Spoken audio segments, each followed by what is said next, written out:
Hey guys, this is Starkiller 600 here to talk to you today about the latest release in the Ultimate Fallout series, Ultimate Fallout Issue 5, Spider-Man No More. So this issue opens up with Pietro Lancia, aka Quicksilver as we know him. He's in a business meeting with a guy named Philip. As they're talking about the economy, the topic of their conversation then changes from economics to mutants. So Pietro mentions that recently he met a mutant girl who could change the weather.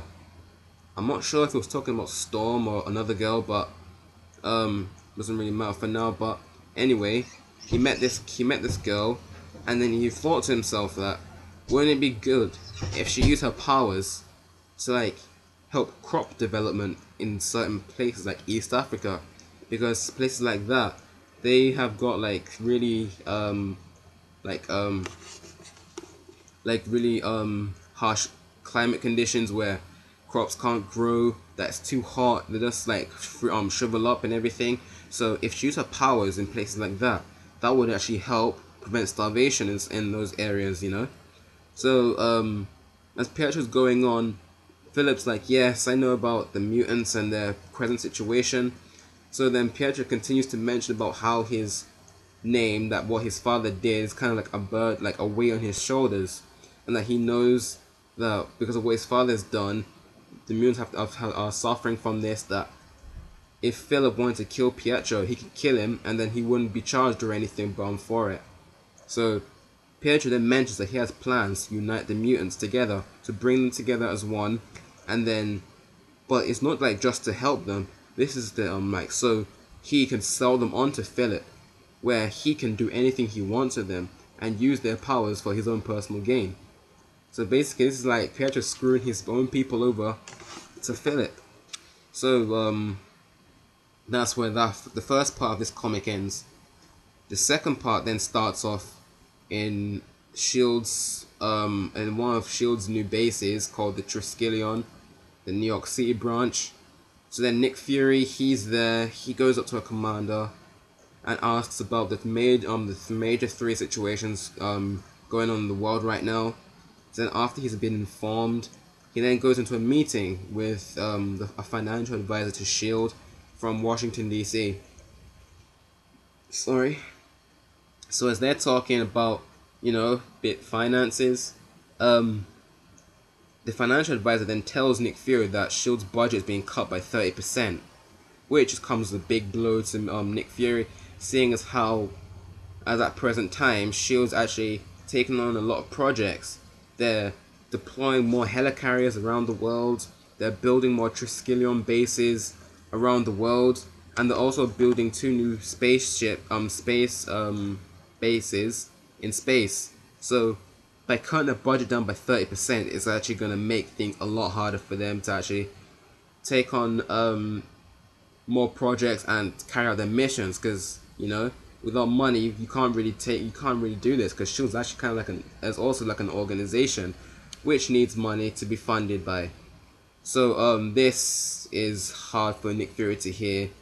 He's like, we're spread too thin, basically meaning that he knows that this won't go down well with Shield, that they probably won't be able to survive this with their budget being cut by 30%. So the financial advisor like, I'm sorry, there's nothing I can do. You have to try and make it work.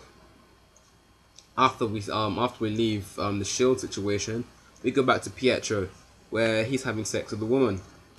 So as he's doing this, he, instead of seeing this woman he's with, he then sees his sister Wanda.